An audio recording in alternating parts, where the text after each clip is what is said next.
Hi there. So I wanted to just do the process for setting up a webinar. There's a few little things that catch you out on Zoom, so it's just a really good way of just making sure that it's documented to show you. So when you click into your Zoom link, you want to go down to webinars and click on webinars. And to start a webinar, you want to then on the right hand side, it's got here schedule a webinar. So we want to click schedule a webinar.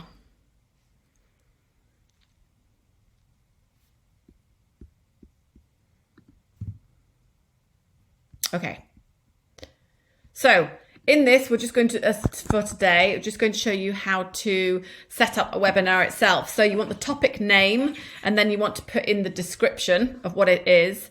Now you can actually use a template.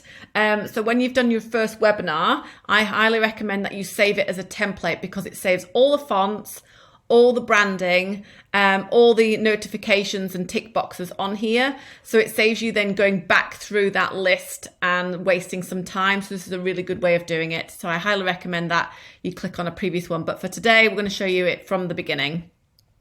You want to then schedule when it is actually going to be and then put in the duration of it. And then of course the time zones, wherever you are, make sure the time zone is clicked. With the authentication, so registration will be ticked, so you need to have it registered. So when it goes onto your website and your web guy puts it on there as a link, that means any registrations are required. So they put in their name and their email, and it's then logged to your MailChimp. So you can start to log that detail. So some people use it, some people don't. It's a really nice, handy way of doing it. So I would just say required is the thing. Otherwise, anybody can actually join your webinar. Authentication, make sure these are not ticked. So what this means is we've been caught out in the past where if this is ticked, it means that they have to have a Zoom account. They have to sign into their Zoom account. So as you can imagine, it causes right pain in the backside. So make sure that them two authentications are ticked off. Passcode, it's automatically generated. Video, make sure that your host video is definitely on, and you can click your panelists. They can undo their video anyway, so they don't have to be seen on the site itself, but having it on is just easier. With regards to audio, I always have both ticked so that the people who are dialing in, if they can't dial in on a computer, they can dial in on the phone, and that's also quite a handy way of doing it.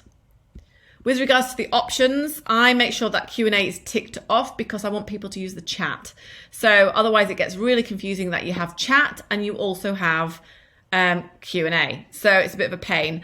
Have a enable practice session so you can actually go in there multiple times and actually practice. You want to get this into a bit of a routine. So what we tend to do is the day before the webinar, we actually log in and do a quick run through of the webinar to make sure that we're happy with it. We know how to answer any questions. There's weird buttons that are not being switched on, so you can actually change it. So it's amazing how many times we do this and we still have issues. So actually enabling a practice session is very handy. You can enable host control of panelist appearance as well if you want.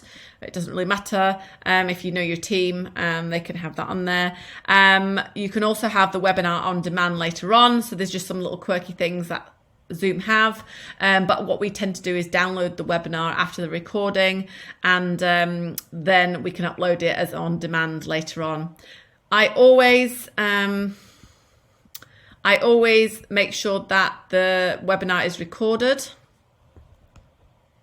and I usually do it in the cloud, but just bear in mind that Zoom has a limit on cloud storage, so make sure that you've cleared your cloud storage previously, otherwise it won't record. So you can do it on local computer, but if you're using an external team or you're in different offices, it's better on the cloud, then you can just pull it straight off Zoom.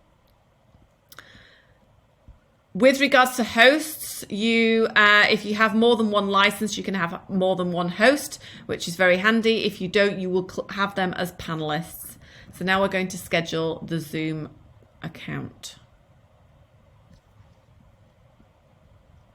Okay. So let's just go back to the top. We've got test webinar. It's going to be on April 18th at 5 p.m. Webinar ID requires panelists and not authentications off. Video and panelists is on. Then we've got enable practice session, which as you can see from the top right, my screen has been a pain. It says start practice session. So you can scroll down and then automatically record webinar in cloud. So just make sure that's ticked on. So then here this is where you can save it as a template. So it's the same as next time. A couple of things that you need to do first, look at email settings. Make sure this is automatic actually for confirmation email to registrants. So this is automatically on. You can actually click on edit and actually see what is included. So it's quite boring is Zoom's template, but it's nice and simple and it has everything in there, but you can include a couple of things. It's also got the add to calendar event in there, which is very handy. And just make sure that's saved when you come to the end of it.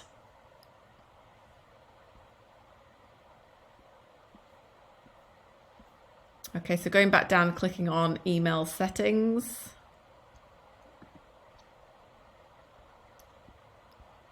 So the next thing you want to make sure, at the moment it's got here, no reminder email to attendees and panelists. So you want to make sure this is switched on. So you want to click on edit. You want to have 1 week, 1 day and 1 hour before. So you want to have that notifications to people so they get it. So they're getting the notification that this webinar is going to be happening, and then click on save. Nice and simple.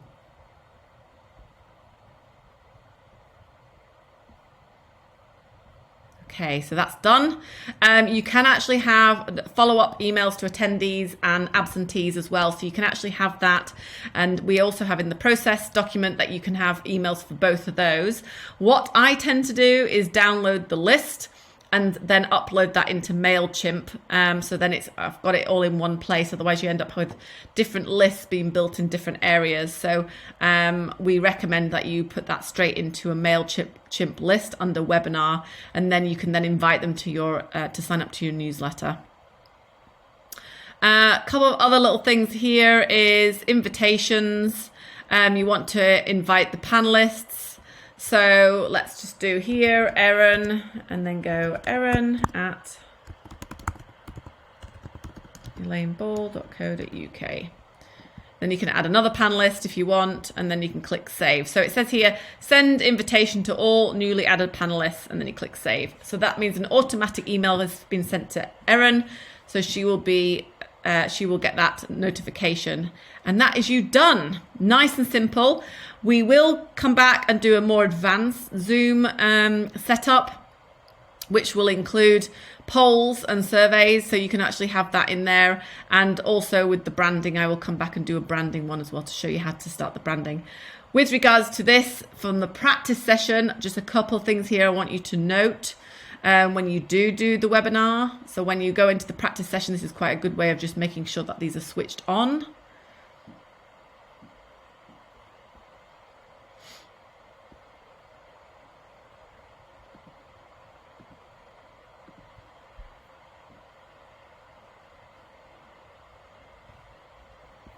Come on.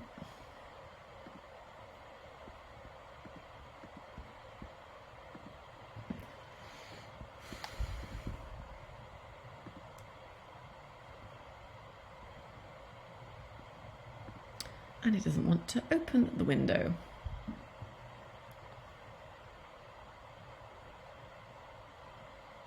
Now it's opening the window.